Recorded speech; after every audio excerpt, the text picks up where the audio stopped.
রাষ্ট্রপতি পদে প্রার্থী মনোনয়নে বিএনপির সভাপতিকে দায়িত্ব দিয়েছে স্থায়ী কমিটি। তারেক রহমানের নেতৃত্বে বাংলাদেশের স্থিতিশীলতায় সন্তুষ্ট যুক্তরাষ্ট্র। নির্বাচন কমিশনে সরকার দলীয় লোকজনকে পদায়নের অভিযোগ জামাতের। অন্তর্ভুক্তিমূলক রাষ্ট্র গঠনে জাতীয় ঐক্য চায় এনসিপি। আয়নাঘরে ২৫০ শতাধিক মানুষকে নির্যাতন করেছে পতিত স্বৈরাচার, জানালেন চিফ প্রসিকিউটর। বিচারে আন্তর্জাতিক মান বজায় রাখার আশ্বাস।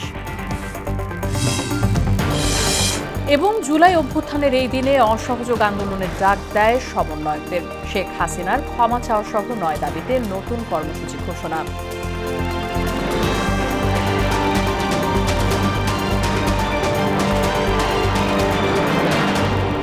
আসসালামু আলাইকুম, স্বাগত মোহনা সংবাদে। শুনছিলেন শিরোনাম, পুরো সংবাদের সঙ্গে আছে রাশিদা সুলতানা রিঙ্কু। রাষ্ট্রপতি পদে প্রার্থী মনোনয়নে বিএনপি চেয়ারম্যান প্রধানমন্ত্রী তারেক রহমানকে দায়িত্ব দিয়েছে দলটির স্থায়ী কমিটি। শনিবার রাতে গুলশানে কমিটির বৈঠক শেষে একথা জানিয়েছেন বিএনপির মহাসচিব মির্জা ফখরুল ইসলাম আলমগীর। স্বরাষ্ট্রমন্ত্রী সালাউদ্দিন আহমেদও একই কথা জানিয়ে বলেন, এবছরের শেষে স্থানীয় সরকার নির্বাচন হবে। আরও জানাচ্ছেন রাজীব আহমেদ। শনিবার সন্ধ্যায় গুলশানের রাজনৈতিক কার্যালয়ে বাংলাদেশ জাতীয়তাবাদী দল বিএনপির সর্বোচ্চ নীতি নির্ধারণী ফোরাম জাতীয় স্থায়ী কমিটির বৈঠক বসে। দলীয় সভাপতি প্রধানমন্ত্রী তারেক রহমানের সভাপতিত্বে ১.৫ ঘণ্টার বেশি সময় ধরে চলা বৈঠকে স্থায়ী কমিটির সদস্যরা উপস্থিত ছিলেন। রাষ্ট্রপতির নির্বাচন বিষয় ছাড়াও চলমান রাজনৈতিক পরিস্থিতি এবং বিএনপির সাংগঠনিক কার্যক্রম নিয়ে আলোচনা হয়। বৈঠক শেষে বিএনপি মহাসচিব ও এলজিআরডি মন্ত্রী মির্জা ফখরুল ইসলাম বলেন, রাষ্ট্রপতি নির্বাচনে দলীয় প্রার্থী মনোনয়নের দায়িত্ব বিএনপি চেয়ারম্যান প্রধানমন্ত্রী তারেক রহমানের কাছে ন্যস্ত করা হয়েছে। আমাদের দলের পক্ষ থেকে আমাদের রাষ্ট্রপতি নির্বাচনের প্রার্থী নির্বাচন, কবে নির্বাচন হবে, সব দায়িত্ব আমাদের দলের চেয়ারম্যান এবং মাননীয় প্রধানমন্ত্রী জনাব তারেক রহমানের উপরে ন্যস্ত করা হয়েছে। এদিকে এ বছরের শেষে স্থানীয় সরকার নির্বাচনের আয়োজনের কথা জানান স্বরাষ্ট্রমন্ত্রী সালাউদ্দিন আহমদ। আমরা এই বছরের শেষের দিকে অথবা আগামী বছরের প্রথম দিকেই স্থানীয় সরকার নির্বাচন অনুষ্ঠানের জন্য প্রস্তুত আছে, সেই হিসেবে প্রস্তুতি চলছে। বৈঠকে রাজনৈতিক পরিস্থিতি ও সমসাময়িক নানা ইস্যুতে আলোচনা হয়েছে বলেও জানান সালাউদ্দিন আহমদ। আমাদের বিভিন্ন ইস্যু ছিল, দেশের সার্বিক রাজনৈতিক পরিস্থিতি, তারপরে সাংগঠনিক বিবিধ ইত্যাদি আলোচনা হয়েছে। রাজীব আহমেদ, মোহনা সংবাদ, ঢাকা। প্রধানমন্ত্রী তারেক রহমানের নেতৃত্বে বাংলাদেশের বর্তমান স্থিতিশীল পরিবেশ নিয়ে সন্তুষ্টি জানিয়েছে মার্কিন বিশেষ দূত সার্জিও গোর। শনিবার প্রধানমন্ত্রীর সঙ্গে তার বৈঠক শেষে কথা জানিয়েছেন সরকার প্রধানের উপদেষ্টা মাহদি আমিন। এদিকে সাংবাদিকদের সঙ্গে আলাপে সার্জিও গোর বলেন, বাংলাদেশে বিনিয়োগের উপযুক্ত পরিবেশ তৈরি হয়েছে। শীঘ্রই মার্কিন ব্যবসায়ী প্রতিনিধি দল ঢাকা সফরে আসবেন। তানজিদ ভুইয়ার প্রতিবেদন। ঢাকায় ৩ দিনের সফর করলেন যুক্তরাষ্ট্রের দক্ষিণ ও মধ্য এশিয়া বিষয়ক বিশেষ দূত সার্জিও গোর। শেষ দিন সকালে তেজগাঁও কার্যালয়ে প্রধানমন্ত্রী তারেক রহমানের সঙ্গে বৈঠক করেন তিনি। বৈঠকে বাংলাদেশ যুক্তরাষ্ট্র দ্বিপক্ষীয় সম্পর্ক, বিনিয়োগ সম্প্রসারণ, আঞ্চলিক সহযোগিতা এবং স্বার্থ সংশ্লিষ্ট বিভিন্ন বিষয়ে আলোচনা হয়। পরে প্রধানমন্ত্রী কার্যালয়ের গেটে সাংবাদিকদের সঙ্গে আলোচনায় সার্জিও গোর বলেন, বাংলাদেশের সরকার প্রধানের সঙ্গে ফলপ্রসূ আলোচনা হয়েছে।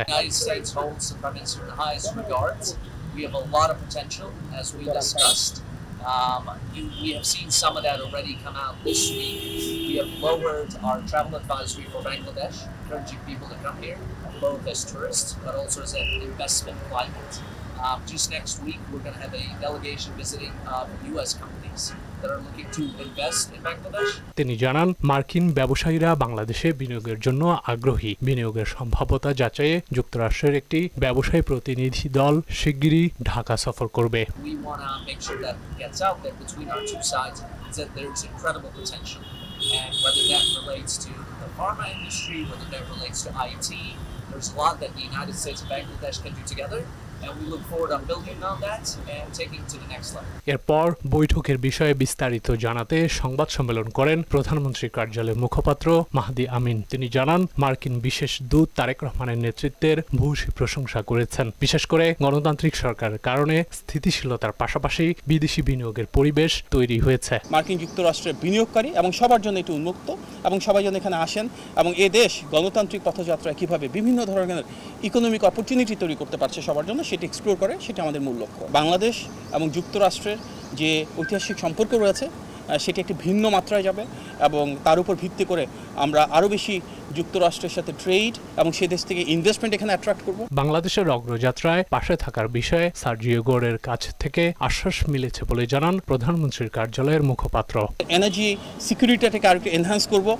বাংলাদেশে দেশি এবং বিদেশি বিনিয়োগ বাড়ানোর জন্য আমাদের এনবিআর বা ট্যাক্সের কী ধরনের রিফর্ম করার প্রয়োজন রয়েছে, কিভাবে আমাদের পলিসি সাপোর্টটা এমন হবে যেখানে প্রাইভেট সেক্টর লেড একটা গ্রোথ আমরা ইনশিওর করতে পারি। মাননীয় প্রধানমন্ত্রীর উপর এবং ওনার নেতৃত্বের উপর যে আস্থা আজকে আমরা সারা বিশ্বব্যাপী দেখছি, তার একটা প্রতিফলন হিসেবে যুক্তরাষ্ট্রের স্টেট ডিপার্টমেন্ট যে ট্রাভেল অ্যাডভাইজারি করে, যেখানে বিভিন্ন দেশে ট্রাভেলিংয়ের ক্ষেত্রে ওনাদের যে লক্ষ্যমাত্রা থাকে সেটা প্রতিফলিত হয়। ইম্পোর্ট এক্সপোর্টকে আরও গতিশীল করতে পোর্টগুলোতে সার্বক্ষণিক সার্ভিসের বিষয়ে আলোচনা হয়েছে বলে জানান মাহদি আমিন। মাননীয় প্রধানমন্ত্রীর নেতৃত্বে এমন একটি রাষ্ট্র ব্যবস্থা যেখানে প্রাইভেট সেক্টরের জন্য আমাদের সরকার থেকে পলিসি সাপোর্ট থাকবে এবং প্রাইভেট সেক্টর গ্রো করবে। তানজিদ ভুইয়া, মোহনা সংবাদ, ঢাকা।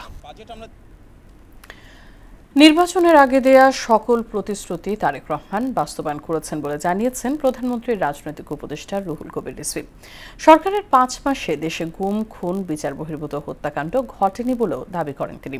সকালে রাজধানীর ডিপ্লোমা ইঞ্জিনিয়ার্স ইনস্টিটিউশনে আয়োজিত এক সেমিনারে রিজভী আরও বলেন, ফ্যাসিস্ট আমলের মতো অর্থ লোপাট বা পাচারের কোনো ঘটনাও ঘটেনি।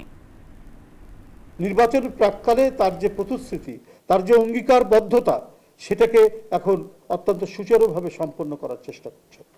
আমাদের আগস্ট মাসের শেষে আবার মালয়েশিয়ার বাজার উন্মুক্ত হচ্ছে, এটা তারেক রহমানের অবদান। জনাব তারেক রহমান ক্ষমতাসীন হওয়ার পর থেকে রাষ্ট্রীয় পৃষ্ঠপোষকতায় আমরা কাউকে গুম হওয়ার কথা শুনিনি, আমরা কোনো বিচার বহির্ভূত হত্যার কথা শুনিনি, আমরা গুপ্ত হত্যার কথা শুনিনি, আমরা টাকা পাচারের কথা শুনিনি, আমরা ব্যাংক লুট করার কথা শুনি। চোখে চোখ রেখে নিজের স্বাধীন সার্বভৌমত্ব রাষ্ট্রকে ধরে রাখতে পেরেছেন তারেক রহমান এবং প্রত্যেকটি দেশের সাথে সমমর্যাদার ভিত্তিতে আমরা আমাদের পররাষ্ট্র নীতি পরিচালিত করব, সেই নীতি তিনি ঘোষণা করেছেন। স্থানীয় সরকার নির্বাচন নিয়ে উদ্বিগ্ন বিরোধী দল, এমন মন্তব্য করে জামায়াতে ইসলামের আমির ডক্টর শফিকুর রহমান বললেন, নিজ দলের লোকজনকে নির্বাচন কমিশনে পদায়ন করছে সরকার। শনিবার সিলেটে এক অনুষ্ঠানে এই কথা বলেন তিনি। আলাদা অনুষ্ঠানে দলটির সেক্রেটারি জেনারেল মিয়া গোলাম পরওয়ার বলেন, জুলাইয়ের রক্ত ব্যবহার করে যারা ক্ষমতায় গিয়েছে তারাই এখন জুলাই ভুলে গেছে। সিলেট প্রতিনিধিকে সঙ্গে নিয়ে উষা ফেরদৌসের রিপোর্ট। গণভোটের রায় বাস্তবায়ন ও জুলাই গণহত্যায় জড়িতদের বিচার দাবিতে রাজধানীতে জামায়াতে ইসলামীর এই বিক্ষোভ মিছিল। মহাখালী কলেরা হাসপাতালের সামনে থেকে বিক্ষোভ মিছিলটি 7 রাস্তায় গিয়ে শেষ হয়। এনসিপির ওপর সাম্প্রতিক হামলার নিন্দা জানিয়ে বক্তারা বলেন, জামায়াতকে মুছে দেওয়ার ষড়যন্ত্র চলছে। জামায়াতে ইসলামীকে প্রশাসনিক ক্ষমতা প্রয়োগ করে নিষিদ্ধ ঘোষণা করেছিল। হাসিনার রাজনীতির ইতিহাসে এর চাইতে বড় ব্লান্ডার মিস্টেক আর কিছুই ছিল না। জুলাই যোদ্ধাদের উপরে কোনো হাত উঠে সেই কালো হাত ভেঙে দিতে হবে। বিক্ষোভ সমাবেশে জামায়াতের সেক্রেটারি জেনারেল মিয়া গোলাম পরওয়ার অভিযোগ করে বলেন, বিএনপি জুলাইকে ভুলে যেতে চলেছে। জুলাই সনদ বাস্তবায়নের কথা বললেও গণভোটের রায় নিয়ে গড়িমসি করছে দলটি। জুলাইয়ের রক্ত ব্যবহার করে যারা ক্ষমতায় গিয়েছে তারাই জুলাইয়ের চেতনাকে ভুলতে বসেছে। আজকে আবু সাইদ মুগ্ধের স্লোগান দেই, জাবের ইব্রাহিম, আনাস মেহেদি হাসান, পুলিশের এপিসি কার থেকে ছুঁড়ে ফেলানো ইয়ামিনের লাশ, হাজারো সহস্রাধিক মায়ের চোখের পানি, কোনো নিষ্ঠুর পাষাণ ছাড়া এগুলো কেউ ভুলতে পারে না। এদিকে সিলেটে একটি স্থানীয় দৈনিক পত্রিকার প্রতিষ্ঠা বার্ষিকীর অনুষ্ঠানে জামায়াতে ইসলামীর আমির ডাক্তার শফিকুর রহমান বলেন, স্থানীয় সরকার নির্বাচনকে প্রভাবিত করার চেষ্টা করছে সরকারি দল, যা উদ্বেগজনক। সরকার নির্বাচন কখন হবে এটা এখনো ঠিক হয়নি। 2 নম্বর হলো সরকার কিছু প্রক্রিয়া শুরু করেছে, আমরা উদ্বিগ্ন। একজন দলীয় লোক 5-7 বছর আগে যিনি অবসর নিয়েছে, একেবারে খাস দলীয়, তাকে নির্বাচন কমিশনে পোস্টিং দিয়ে পদায়ন করা হয়েছে। অতীতের যে নির্বাচন গেল 26 সালের 12 ফেব্রুয়ারি, এটা দেখে আমরা এমনিই শঙ্কিত। বিএনপি দলীয় লোকজনকে নির্বাচন কমিশনে পদায়ন করা হচ্ছে বলেও অভিযোগ করেন ডাক্তার শফিক। উষা ফেরদৌস, মোহনা সংবাদ। ফ্যাসিস্ট আওয়ামী লীগের আমলে সংখ্যালঘুরা বেশি নির্যাতনের শিকার হয়েছে বলে দাবি করেছেন বিরোধী দলীয় চিফ হুইপ ও এনসিপি আহ্বায়ক নাহিদ ইসলাম। শনিবার বিকেলে ঢাকা রিপোর্টার্স ইউনিটিতে গণ অভ্যুত্থানে সংখ্যালঘুদের অবদান নিয়ে সম্প্রীতির জুলাই শীর্ষক আলোচনায় এই কথা বলেন তিনি। অন্তর্ভুক্তিমূলক রাষ্ট্র বিনির্মাণে জাতীয় বিভাজনকারীদের বিরুদ্ধে জাতীয় ঐক্য গড়ে তোলার আহ্বান জানান এনসিপি আহ্বায়ক। তিনি বলেন, সংখ্যালঘুদেরকে যাতে কেউ রাজনৈতিক হাতিয়ার বানাতে না পারে সেজন্য সব দলই সমান অংশগ্রহণ নিশ্চিত করা জরুরি। সংখ্যালঘু কার্ড দিয়ে তারা সবসময় একটা রাজনীতি করার চেষ্টা করতো বা একটা বিভাজন করার চেষ্টা করতো। তারা ভোটের আগে একটা প্রচারণা, একটা প্রোপাগান্ডা তৈরি করতো, একটা ভয় আতঙ্ক তৈরি করে সংখ্যালঘু সম্প্রদায়ের ভোট নেওয়ার চেষ্টা করতো। সংখ্যালঘু সম্প্রদায়ের যদি আমি বলি, যারা মাইনরিটি কমিউনিটি আছে বাংলাদেশে, তাদের উচিত সকল রাজনৈতিক দলের সাথেই সমানভাবে সম্পর্ক রাখা, কোনো নির্দিষ্ট কোনো দলের পকেটে চলে না যাওয়া। এতে করে তারাই ক্ষতিগ্রস্ত হবে। রাষ্ট্র জনগণের স্বার্থে সরকার প্রয়োজনে কঠোর হবে বলে জানিয়েছেন তথ্য ও সম্প্রচার মন্ত্রী জহিরুদ্দিন স্বপন। শনিবার জাতীয় প্রেস ক্লাবে এক অনুষ্ঠানে কথা বলেন তিনি। এ সময় মুক্তিযুদ্ধ বিষয়ক মন্ত্রী বলেন, স্বাধীনতার পর গণতন্ত্র প্রতিষ্ঠার আন্দোলনে বাংলাদেশ রক্তাক্ত পরিস্থিতি তৈরি হয়েছে, যা কাম্য ছিল না। এমদাদুল হক খানের প্রতিবেদন। আমরা জিয়া পরিবার ও ফটো জার্নালিস্ট অ্যাসোসিয়েশনের যৌথ উদ্যোগে ফ্যাসিবাদের 15 বছর ও 24-এর গণ অভ্যুত্থান নিয়ে আলোচনা সভা ও আলোকচিত্র প্রদর্শনীর আয়োজন করা হয়। অনুষ্ঠানে বিএনপির দীর্ঘ রাজনৈতিক আন্দোলনের ইতিহাস তুলে ধরেন তথ্যমন্ত্রী জহিরুদ্দিন স্বপন। উঠে আসে প্রয়াত খালেদা জিয়ার নেতৃত্বে স্বৈরাচার বিরোধী আন্দোলন প্রসঙ্গ। একটি সামরিক স্বৈরতন্ত্রকে পরাজিত করেছেন, গোটা জাতিকে ঐক্যবদ্ধ করেছেন, তত্ত্বাবধায়ক সরকার ব্যবস্থার অধীনে নির্বাচিত নারী প্রধানমন্ত্রী হিসাবে আবির্ভূত ঘটেছে। আন্দোলনে তরুণ প্রজন্মের অংশগ্রহণের কথা উল্লেখ করে তাদের অভিজ্ঞতা ও প্রজ্ঞার কথাও তুলে ধরেন জহিরুদ্দিন স্বপন। রাজপথের আন্দোলনের পাশাপাশি সামাজিক যোগাযোগ মাধ্যমে রাজনৈতিক উত্তেজনা ও বিভাজন প্রবণতারও সমালোচনা করেন তিনি। পার্লামেন্টের ছোটখাটো নাটককে রাজপথে এনে আরো বেশি ওটাকে বাষ্প দিয়ে দেন সোশ্যাল মিডিয়াতে নানান রকম যুদ্ধে লিপ্ত করার একটা প্রকল্প কেউ কেউ হাতে নিয়েছে। আলোচনার মাধ্যমে সমাধানের পাশাপাশি জনগণের স্বার্থে প্রয়োজনে কঠোর হওয়ার কথাও জানান তথ্যমন্ত্রী। যারা সমস্যা তৈরি করবেন আমরা তাদের সঙ্গে গঠনমূলকভাবে সমাধানের চেষ্টা করব, কিন্তু আঙুল যদি বাঁকা করতে হয় রাষ্ট্রের প্রয়োজনে, দেশের প্রয়োজনে, জাতির প্রয়োজনে, জনগণের প্রয়োজনে, সরকারকে তো অবশ্যই তা করতে হবে। আর স্বাধীনতার পর গণতন্ত্র প্রতিষ্ঠার আন্দোলনে বাংলাদেশে রক্তাক্ত পরিস্থিতি তৈরি হয়েছে, যা সাধারণ মানুষ কল্পনাও করেনি বলে মন্তব্য করেন মুক্তিযুদ্ধ বিষয়ক মন্ত্রী। মুক্তিযুদ্ধের মধ্য দিয়ে যে দেশটা স্বাধীন হয়েছে, সেই দেশে গণতন্ত্র প্রতিষ্ঠা করতে গিয়ে এভাবে রণাঙ্গনের মতো রক্তাক্ত পরিস্থিতি তৈরি হবে, এটা বোধহয় বাংলাদেশের মানুষ কল্পনাও করেনি। অতীতের নির্যাতন ও ফ্যাসিবাদের ভয়াবহতা অনুভব করে ভবিষ্যতে এমন পরিস্থিতি যাতে আর না আসে সেজন্য প্রতিজ্ঞাবদ্ধ হওয়ার আহ্বানও জানান তিনি। আর যেন অন্যদিন এই ধরনের ফ্যাসিবাদ বাংলাদেশকে সবল মারতে না পারে, তার জন্য আমরা প্রতিজ্ঞাবদ্ধ। এমদাদুল হক খান, মোহনা সংবাদ, ঢাকা। আওয়ামী শাসনামলে বিরোধী দল দমনে 2.5 শতাধিক মানুষকে আয়নাঘরে নির্যাতনের প্রমাণ পাওয়া গেছে বলে জানিয়েছেন আন্তর্জাতিক অপরাধ ট্রাইব্যুনালের চিফ প্রসিকিউটর মোহাম্মদ আমিনুল ইসলাম। হত্যা করে লাশ গুম করার কথা উল্লেখ করে অনেকের মরদেহ শনাক্ত করা সম্ভব হয়নি বলেও জানান তিনি। শনিবার উত্তরায় র্যাব 1-এর কার্যালয়ে টিএফআই সেল পরিদর্শন শেষে এসব কথা বলেন চিফ প্রসিকিউটর মুদাসসির আলীর প্রতিবেদন। গুমট, অন্ধকারাচ্ছন্ন, দুর্গন্ধযুক্ত এসব রুমে রাখা হতো আওয়ামী লীগ আমলে বিরোধী পক্ষ ও সমালোচকদের।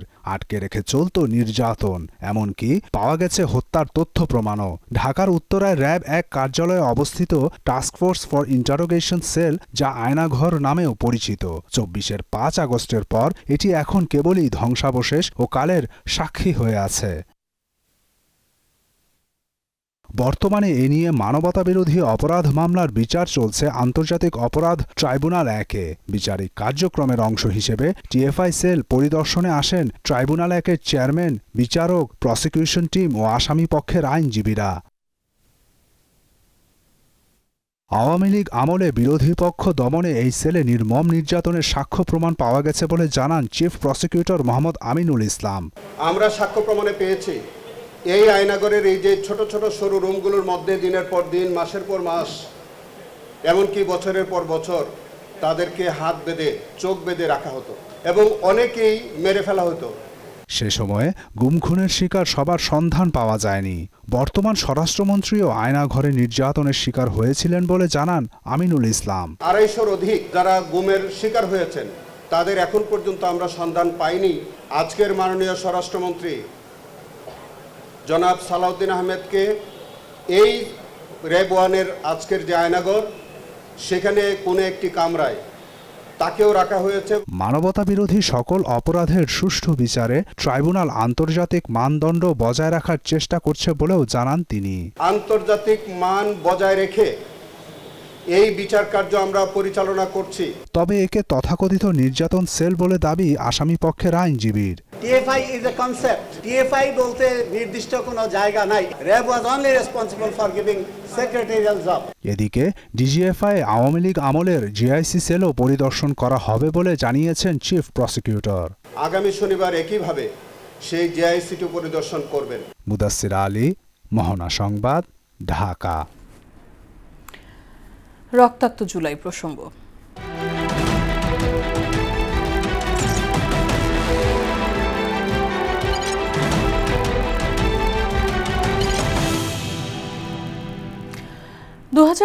সালের 2রা আগস্ট জুলাই আন্দোলনের এই দিনে দেশব্যাপী ব্যাপক বিক্ষোভ সংঘর্ষের মধ্যে আসে বৈষম্য বিরোধী ছাত্র আন্দোলনের নতুন কর্মসূচি।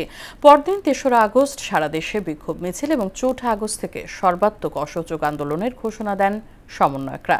সারা দেশে সংগঠিত হত্যাকাণ্ডের প্রতিবাদ এবং তৎকালীন ফ্যাসিস্ট প্রধানমন্ত্রী শেখ হাসিনার ক্ষমা চাওয়া সহ 9 দফা দাবিতে এই কর্মসূচির ঘোষণা করা হয়। বিস্তারিত এমদাদুল হক খানের প্রতিবেদনে। 2024 সালের 2রা আগস্ট দিনটি ছিল শুক্রবার। ঢাকা সহ দেশের বিভিন্ন জেলায় জুমার নামাজের পর আইনশৃঙ্খলা বাহিনীর দমনপীড়ন এবং ফ্যাসিস্ট আওয়ামী লীগের হাতে সংগঠিত হত্যার বিচারের দাবিতে হাজার হাজার মানুষ ও শিক্ষার্থীরা রাজপথে নেমে আসেন। রাজধানী ঢাকা থেকে শুরু করে দেশের বিভিন্ন বিশ্ববিদ্যালয় ও জেলায় জেলায় বিক্ষোভ মিছিল ও সমাবেশ করেন শিক্ষার্থীরা। বৈষম্যবিরোধী ছাত্র আন্দোলনের পক্ষ থেকে 3রা আগস্ট সারা দেশে বিক্ষোভ মিছিল এবং 4ঠা আগস্ট সর্বাত্মক অসহযোগ আন্দোলন পালনের ঘোষণা দেওয়া হয়, যেখানে সারা দেশে সংগঠিত হত্যাকাণ্ডের প্রতিবাদ এবং স্বৈরাচার শেখ হাসিনার ক্ষমা চাওয়া সহ 9 দফা দাবি উপস্থাপন করা হয়, যার মধ্যে আন্দোলন ঘিরে সংগঠিত সহিংসতার বিচার, গ্রেপ্তার হওয়া শিক্ষার্থীদের মুক্তি এবং নিরাপদ শিক্ষাঙ্গনের দাবিও ছিল। পাশাপাশি শিক্ষক ও সচেতন নাগরিক সমাজ রাজপথে নেমে এসে শিক্ষার্থী আন্দোলনে সংহতি জানিয়ে দ্রোহযাত্রা কর্মসূচি পালন করেন। ডিবি হেফাজতে থাকা বৈষম্যবিরোধী ছাত্র আন্দোলনের 6 জন সমন্বয়ক মুক্তি পান এই দিন। তারা জানান, ডিবি অফিস থেকে তাদের দিয়ে যে কর্মসূচি প্রত্যাহারের বিবৃতি দেওয়া হয়েছিল তা তারা স্বেচ্ছায় দেননি। সোচ্চার হয়েছে আর তাকে কেউ দমায় রাখতে পেরেছে, এটা কখনো হয় না। এদিকে দেশের বিভিন্ন স্থানে আইনশৃঙ্খলা বাহিনীর সঙ্গে উত্তেজনা তৈরি হয়। কোথাও কোথাও সংঘর্ষ, ধাওয়া পাল্টা ধাওয়া ও টিয়ার সেল নিক্ষেপের ঘটনা ঘটে। আন্দোলন আরও বিস্তৃত হয়ে সাধারণ মানুষের মধ্যেও আলোচনার কেন্দ্রে চলে আসে। ঢাকা সহ অন্তত ৫ জেলায় পুলিশ ও তৎকালীন সরকারি দলের নেতাকর্মীদের সঙ্গে আন্দোলনকারীদের তীব্র সংঘর্ষ হয়। হবিগঞ্জের সংঘর্ষের মাঝে পড়ে একজন শ্রমিক নিহত হন। দেশ জুড়ে প্রায় ৩৭০ জন আহত হন। আন্দোলনকে কেন্দ্র করে বাংলাদেশে কমপক্ষে ৩২ শিশুর মৃত্যুর ঘটনায় গভীর উদ্বেগ প্রকাশ করে জাতিসংঘ শিশু তহবিল। অন্যদিকে ২রা আগস্ট দুপুর ১২টার পর সরকারি নির্দেশে ফেসবুক, মেসেঞ্জার এবং টেলিগ্রাম বন্ধ করে দেওয়া হয়। প্রায় ৫ ঘন্টা বন্ধ থাকার পর সন্ধ্যা ৭টার দিকে ফেসবুক ও মেসেঞ্জার পুনরায় সচল করা হয়। পরিস্থিতি বেগতিক দেখে তৎকালীন প্রধানমন্ত্রী শেখ হাসিনা আন্দোলনকারীদের সঙ্গে গণভবনে সংলাপে বসার আগ্রহ প্রকাশ করেন। যদিও সমন্বয়কেরা এই প্রস্তাব সরাসরি প্রত্যাখ্যান করে দেন। তারা স্পষ্ট ঘোষণা করেন, রক্তের উপর দাঁড়িয়ে কোনো সংলাপ হবে না। তারা সরকার পতনের এক দফা দাবির দিকে ধাবিত হন। ২ বছর পেরিয়ে গেলেও ২০২৪ সালের এই দিনটি বাংলাদেশের রাজনৈতিক ইতিহাসের অন্যতম আলোচিত একটি দিন। সময়ের ব্যবধানে অনেক কিছু পরিবর্তন হয়েছে, তবে ২রা আগস্টের ঘটনাগুলো এখনও স্মরণ করিয়ে দেয় শিক্ষার্থীদের আন্দোলন কিভাবে একটি জাতীয় ইস্যুতে পরিণত হয়। এমদাদুল হক খান, মোহনা সংবাদ, ঢাকা। জুলাই গণ অভ্যুত্থান নিয়ে জাতিসংঘের মানবাধিকার দফতরের অনুসন্ধান প্রতিবেদনকে দেখা হয় ঐতিহাসিক দলিল হিসেবে। সেখানে র্যাব বিলুপ্তি, ডিজিএফের ক্ষমতা সীমিতকরণ, নিপীড়নমূলক আইন বাতিল সহ ৪১টি সুপারিশ তুলে ধরা হয়। দীর্ঘদিনও সেই সুপারিশ বাস্তবায়ন না হওয়াকে হতাশাজনক বলছেন বিশেষজ্ঞরা। তাদের মতে বাস্তবায়নের ধীরগতি জুলাই অভ্যুত্থানের আকাঙ্ক্ষাকে বাধাগ্রস্ত করছে। বিস্তারিত মফিউর রহমানের রিপোর্টে। ২০২৪ সালের কোটা সংস্কার আন্দোলন একসময় রূপ নেয় স্বৈরাচার পতনের এক দফায়। গণমানুষ জেগে ওঠে অপশাসন, দুর্নীতি এবং লুটপাটের বিরুদ্ধে। তখনকার আন্দোলন দমনে নজিরবিহীন বল প্রয়োগ করে রাষ্ট্রীয় বাহিনী। সে ভয়াবহ চিত্র উঠে আসে ২০২৫ সালের ১২ ফেব্রুয়ারি প্রকাশিত জাতিসংঘের মানবাধিকার বিষয়ক কার্যালয়ের অনুসন্ধানী প্রতিবেদনে। এতে বলা হয়, ১ জুলাই থেকে ১৫ আগস্ট পর্যন্ত প্রাণ হারান ১৪০০-র বেশি মানুষ, যার মধ্যে ১২ থেকে ১৩% শিশু। The security forces shot a young boy in his hand with a shotgun from point-blank range to punish him for throwing stones. প্রতিবেদনে উল্লেখ করা হয়, বিক্ষোভকারীদের ওপর নিরাপত্তা বাহিনীর ব্যবহৃত অস্ত্রের ৬০% ছিল মারাত্মক আগ্নেয়াস্ত্র। এছাড়া রাষ্ট্রীয় প্রতিষ্ঠানের মৌলিক পরিবর্তনের মধ্যে ৪১টি সুপারিশ তুলে ধরে জাতিসংঘের মানবাধিকার কমিশন, যার অন্যতম র্যাব বিলুপ্তি, ডিজিএফের ক্ষমতা সীমিতকরণ, অপরাধে জড়িতদের জাতিসংঘ শান্তি মিশনে নিষিদ্ধ এবং নিপীড়নমূলক আইন বাতিল করা। A police officer executed him at point-blank range. When she screamed in horror, the officer turned his shotgun on her and fired again. ১.৫ বছর পরে এসব সুপারিশ বাস্তবায়ন না হওয়াকে হতাশাজনক বললেন বিশেষজ্ঞরা। ইন্টারিম গভর্নমেন্ট চাইলেই কিন্তু জাতিসংঘের এই প্রতিবেদনটাকে বাস্তবায়ন করতে পারত এবং এতে অ্যাটলিস্ট আমরা জুলাই আন্দোলনে যারা ন্যায় বিচার চাচ্ছে তারা ন্যায় বিচারটা পেত। ন্যায় বিচার নিশ্চিত করার একটা দায় আছে কিন্তু রাষ্ট্রের। সেই জায়গা থেকে কিন্তু গত সরকার কেন জাতিসংঘের তদন্ত প্রতিবেদনে মনোযোগ দিল না, এটা আমার কাছে একদমই স্পষ্ট নয়। এই রাষ্ট্রবিজ্ঞানীর মতে এই ধরনের আন্তর্জাতিক রিপোর্টের ক্ষেত্রে নৈতিক দায়বদ্ধতা থাকা উচিত। এর বাস্তবায়ন প্রক্রিয়ার ধীরগতি প্রকারান্তরে পুরো বিচার প্রক্রিয়াকেই প্রশ্নবিদ্ধ করা শামিল। রিপোর্টে যে অভিযোগগুলো আসছে সেই অভিযোগগুলো আমার প্রসিকিউশনে যাওয়া দরকার। প্রসিকিউশনে ঠিক করবে অভিযোগগুলো কতটা, মানে অভিযোগগুলো কী লেভেলে আছে এবং এগুলো দিয়ে কিভাবে তারা আমাদের ন্যায় বিচার নিশ্চিত করতে পারে। বাংলাদেশ জাতিসংঘের সদস্য, সো আমরা কিন্তু জাতিসংঘের সকল প্রতিবেদনগুলোতে আমরা মনোযোগ দিতে এবং এগুলো ইমপ্লিমেন্ট করতে এক ধরনের ইন্টারন্যাশনাল লিগ্যাল বাইন্ডিংস আছে। ২ বছরের স্থবিরতা কাটিয়ে জাতিসংঘের মানবাধিকার কমিশনের সুপারিশ দ্রুত বাস্তবায়নের পথ তৈরি করা সরকারের গুরুদায়িত্ব বলে মনে করছেন বিশ্লেষকরা। মফিউর রহমান, মোহনা সংবাদ, ঢাকা। গ্যাস সংকটে চরম ভোগান্তি রাজধানীর জনজীবনে। সিএনজি ফিলিং স্টেশনে যানবাহনের দীর্ঘ সারির পাশাপাশি রান্নার চুলায়ও নেই গ্যাস। ফলে রীতিমতো হাহাকার করছে গৃহিণীরা। বাধ্য হয়ে বাইরে থেকে খাবার কিনছেন অনেক পরিবার। কেউ কেউ আবার বিকল্প হিসেবে লাকড়ি কিংবা বৈদ্যুতিক চুলায় রান্না করছেন, সেখানেও বাড়তি খরচের বোঝা। নাজমুল ইসলামের প্রতিবেদন।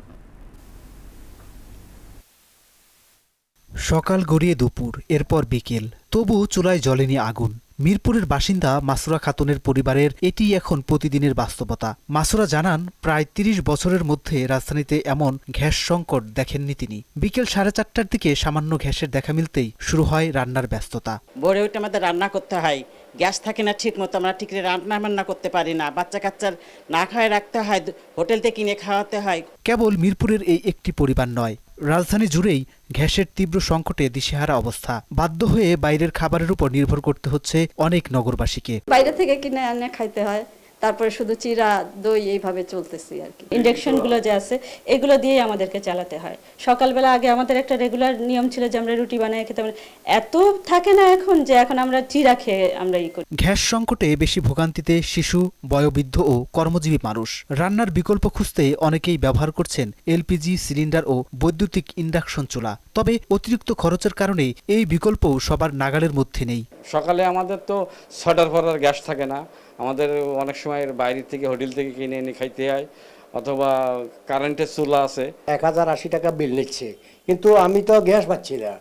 তাই আমি এখন অতিষ্ঠ হয়ে গ্যাস না থাকার কারণে এজন্য আমি নিজে পার্সোনাল গ্যাসের সিলিন্ডার কিনে নিয়ে আসি, চুলা কিনে। তো এটা তো আমাদের জন্য বাড়তি খরচ একেবারেই নাই। খাটের চালি ভাঙ্গা রান্না করে 2 দিন খাইছি, তা দেখি কাশি হয়। এরপরে হোটেল থেকে রান্না করে খাইছি, মাঝখানে আবার 2 দিন আসছিল রাত্রে, এখন আবার রাত্রেও নাই। গ্যাসের অভাবে শুধু রান্নাই নয়, ব্যাহত হচ্ছে মানুষের স্বাভাবিক জীবনযাপনও। সংকট নিরসনে দ্রুত ও কার্যকর পদক্ষেপের অপেক্ষায় রাজধানীর ভুক্তভোগী পরিবারগুলো। নাজমুল ইসলাম, মোহনা সংবাদ, ঢাকা। আন্তর্জাতিক প্রসঙ্গ। ইউরোপের বিভিন্ন দেশে তীব্র দাবানল ও খরা পরিস্থিতি আরও ভয়াবহ হয়ে উঠেছে। এমন বাস্তবতায় গ্রিস, ফ্রান্স ও স্পেন থেকে নিরাপদ আশ্রয় সরিয়ে নেওয়া হয়েছে লাখো মানুষকে। অন্যদিকে নদীর পানি শুকিয়ে যাওয়ায় বিদ্যুৎ উৎপাদনও দেখা দিয়েছে সংকট। বিস্তারিত প্রিয়াঙ্কা নিতুর ডেস্ক রিপোর্টে। প্রচণ্ড দাবানল ও তীব্র খরায় বিপর্যস্ত ইউরোপের একাধিক দেশ। গ্রিস, ফ্রান্স এবং স্পেনে ছড়িয়ে পড়া ভয়াবহ আগুনে পুড়ছে হাজার হাজার হেক্টর এলাকা। নিরাপদ আশ্রয়ে সরিয়ে নেওয়া হয়েছে লাখ লাখ মানুষকে। গ্রিসের রাজধানী এথেন্সের কাছাকাছি এলাকায় বড় আকারের অগ্নিকাণ্ড ছড়িয়ে পড়েছে। দেশটির বৌতিয়া অঞ্চলে আগুন নিয়ন্ত্রণে কাজ করছেন 3 শতাধিক দমকল কর্মী। এথেন্সের অদূরে আগিওস ভাসিলিওস শহর ও পোর্তো জার্মেনো সৈকত থেকে জলপথে উদ্ধার করা হয়েছে বহু মানুষকে। এদিকে ফ্রান্সের দক্ষিণ পূর্বাঞ্চলের ভার অঞ্চলে মাত্র 6 ঘণ্টায় পুড়ে গেছে 1000 হেক্টরের বেশি এলাকা। প্রবল বাতাসের কারণে দ্রুত ছড়িয়ে পড়া এই আগুন থেকে বাঁচতে রাতারাতি সরিয়ে নেওয়া হয়েছে 2500 মানুষকে। অন্যদিকে স্পেনের লিওন ও কাস্তেওন প্রদেশেও অব্যাহত রয়েছে দাবানলের বিরুদ্ধে লড়াই। শুধু দাবানলই নয়, তীব্র গরমে দানিউব নদীর পানি রেকর্ড পরিমাণ কমে যাওয়ায় হাঙ্গেরিতে পারমাণবিক এবং সার্বিয়ায় জলবিদ্যুৎ উৎপাদন ব্যাহত হচ্ছে। নদীর পানি শুকিয়ে যাওয়ায় মারাত্মকভাবে বিঘ্নিত হচ্ছে নৌপথের পণ্য পরিবহন। প্রিয়াঙ্কা নিতু, মোহনা সংবাদ। পাকিস্তানে এক পর্বত অভিযানের সময় তুষার ধসে মারা গেছেন বিশ্বের 14টি সর্বোচ্চ পর্বতচূড়ায় দ্রুততম সময় জয়ের রেকর্ড গড়া প্রখ্যাত নেপালি পর্বতারোহী নির্মল পূজা। নেপালে পর্বতারোহী ছাড়াও আরও 9 জন তুষার ধসের কবলে পড়ে প্রাণ হারিয়েছেন বলে শনিবার তার নিজের প্রতিষ্ঠান নিশ্চিত করেছে। পাকিস্তান নিয়ন্ত্রিত গিলগিট বালতিস্তান অঞ্চলে 8051 মিটার উঁচু ব্রডসিংয়ের পর্বতচূড়ায় তুষার ধসের কবলে পড়েন তারা। নিহত 9 জনের মধ্যে 6 জন নেপালি এবং বাকিরা পাকিস্তান, ওমান, যুক্তরাষ্ট্র ও চীনের নাগরিক। উদ্ধারকারী দল দুর্ঘটনা কবলিতদের অবস্থান সফলভাবে শনাক্ত করতে সক্ষম হয়েছে, তবে তারা এখনও মরদেহগুলো উদ্ধার করে নিরাপদে নিচে নামিয়ে আনতে পারেনি। বাংলাদেশ সহ বিশ্বের প্রায় 50টি দেশের নাগরিকদের জন্য B1 এবং B2 ভিসার শর্ত হিসেবে সর্বোচ্চ $20,000 পর্যন্ত জামানত বা বন্ড জমা দেওয়ার নিয়ম করেছে মার্কিন স্টেট ডিপার্টমেন্ট। যুক্তরাষ্ট্রের ভিসা বন্ড প্রোগ্রাম স্থায়ী করার কঠোর সিদ্ধান্তের ফলে সরাসরি বড় ধরনের প্রস্তাবে প্রভাব পড়তে পারে বাংলাদেশের ভ্রমণ পিপাসু এবং ব্যবসায়ীদের ওপর। শুক্রবার যুক্তরাষ্ট্রের সরকারি গেজেট ফেডারেল রেজিস্ট্রারে প্রকাশিত এক বিজ্ঞপ্তিতে সিদ্ধান্তের কথা নিশ্চিত করা হয়েছে, যা আগামী 3রা আগস্ট থেকে কার্যকর হতে যাচ্ছে। খেলার খবর ফুটবল। আগামী নভেম্বরে ঢাকায় বসবে সাফ চ্যাম্পিয়নশিপের আসর। শনিবার এই টুর্নামেন্টে ড্র অনুষ্ঠিত হয়েছে ভুটানের থিম্পুতে। 15তম সাফ চ্যাম্পিয়নশিপের ড্রয়ে গ্রুপ এতে স্বাগতিক বাংলাদেশের সঙ্গী হয়েছে শ্রীলঙ্কা ও ভুটান। অন্যদিকে বি গ্রুপে বর্তমান চ্যাম্পিয়ন ভারতের সঙ্গে লড়বে পাকিস্তান ও মালদ্বীপ। ড্র অনুষ্ঠানে সংশ্লিষ্ট দেশগুলোর প্রতিনিধিরা উপস্থিত ছিলেন। সাফের সদস্য দেশ 7টি হলেও ফিফার নিষেধাজ্ঞার কারণে ড্রয়ে রাখা যায়নি নেপালকে। সাফ অবশ্য জানিয়েছে আগামী 30 সেপ্টেম্বরের মধ্যে নেপাল ফিফার নিষেধাজ্ঞা মুক্ত হতে পারলে তারা টুর্নামেন্টে খেলতে পারবে। শেষ করব সংবাদ, তবে যাবার আগে শিরোনামগুলো আরো একবার।